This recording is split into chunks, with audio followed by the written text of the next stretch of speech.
Bonjour à tous, bienvenue sur refletdesbulles.ch, le site 100% Champagne.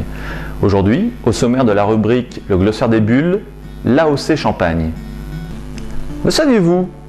Le vignoble champenois fut l'un des premiers à connaître la consécration d'une appellation d'origine contrôlée par le décret de loi du 29 juin 1936.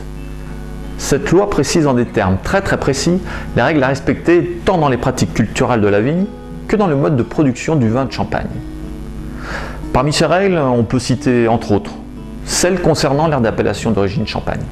Ainsi, seuls les vins dont les raisins ont été cultivés sur l'aire d'appellation et qui auront été rendus mousseux à l'intérieur de cette même appellation pourront porter la mention Champagne. L'écartement entre les rangs de vignes ne doit pas dépasser les 1,50 m. De plus, la distance entre les souches d'un même rang doit être comprise entre 90 cm et 1,50 m.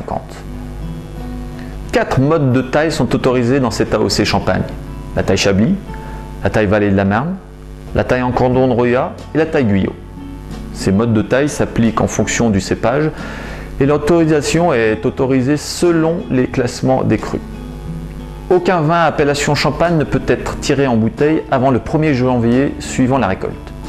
Autre règle, les seuls raisins propres à la champagnisation sont ceux qui proviennent des cépages suivants: les diverses variétés de pinot, sous-entendu noir, meunier, gris et blanc, le chardonnay, l'arbane, le petit meunier.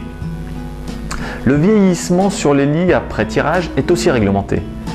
Il doit être de 15 mois minimum pour les vins non millésimés et de 3 ans minimum pour les vins millésimés. Voilà, notre rubrique s'achève, merci de l'avoir suivi. Pour plus d'informations sur le sujet, je vous invite à vous rendre sur notre site refletdesbulles.ch. En attendant, je vous dis à très bientôt.